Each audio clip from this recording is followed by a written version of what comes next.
Ever since you were little, life has always revolved around your wants and your needs. However, as you grow up, this way of thinking has to change, or you'll never be successful in any facet of life. I really enjoy burgers. However, fish particularly enjoy worms. When I go fishing, I don't bait my hooks with burgers, even though I really enjoy them. I bait them with worms. Why? Because I want to interest the fish in what it wants. In order to influence other people, you have to talk about what they want. You have to show them how they can get it from your way of thinking. For example, if you wanted someone close to you to stop smoking, you could lecture them all day about how it's bad for them. However, if you told them something like, you might not be able to get into your sports team, or one day you might not be able to walk aside your child in the park, this type of thought will light a fire in their mind to go after something or to stop something. Henry A. Overstreet, author of Influencing Human Behavior, said, "Actions spring out of what we are fundamentally desiring." The best piece of advice to would-be persuaders is, first arouse in the other person an eager want. He who can do this has the whole world with him. He who cannot walks a lonely way. Here's a little story to show you the power of eager want. There was this little boy named Tim.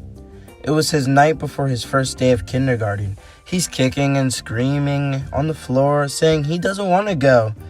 His parents, instead of punishing the kid with a spanking, thinks of a way that they can influence this kid to want to go to school tomorrow. They decide to start doing fun and exciting activities without him, like fingerprinting, activities that he would be doing in kindergarten tomorrow. After Tim calmed down, he wanted to join these activities, but he couldn't.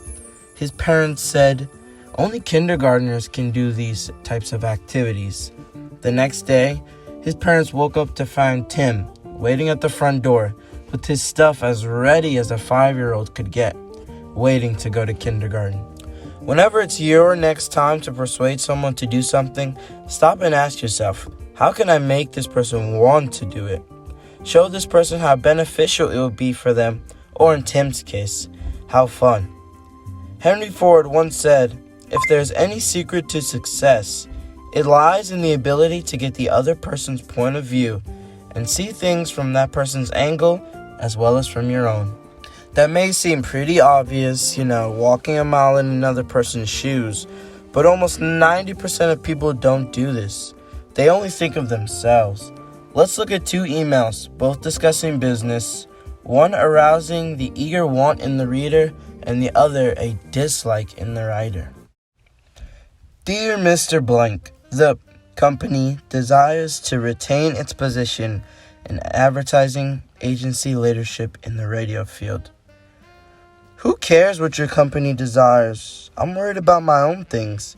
This comes off as selfish, especially as the first thing you say. This agency's national advertising accounts were the bulwark of the network.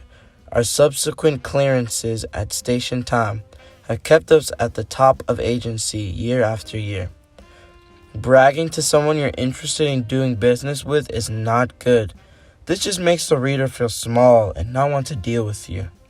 We desire to service our accounts with the last word on radio station information. You desire? I only care for my desires, so why should I care about you? You've said nothing that will benefit me so far.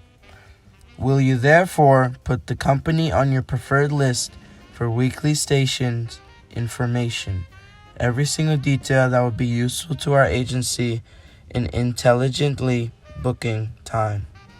So, you brag about your prestige, tell me how big you are, talk about your desires, then ask to be on my preferred list? Screw that. A prompt acknowledgement of this letter, giving us your latest doings, will be mutually helpful. Now you rush me to give you acknowledgement, and now you talk about some mutual helpfulness. It's already too late. This has made its imprint. It's too vague and too insensitive. Very truly yours, John Doe, Manager of Radio Dip. P.S. The enclosed reprint from the Blankville Journal will be of interest to you, and it may want to be broadcasted over your station. Only in the postscript is there any specific mention of common interest. This should have been in the beginning. A lot of people are so focused on what they want that they are too blind to see what others want. They always grab and self-seek for themselves. So, in order to stand out, you have to be that rare individual who's unselfish and tries to serve others. These type of people have an enormous advantage. If there's one thing you get from this video, it should be that an increased tendency to think always in terms of others' point of view and see things from their angles can get you far. So, when we have a brilliant idea, instead of presenting it as ours, why not let the other person mix and stir it into their minds? They will regard it as their own and follow it as such. Remember, first arouse in the other person an eager want. He who can do this has the whole world with him. He who cannot walks alone.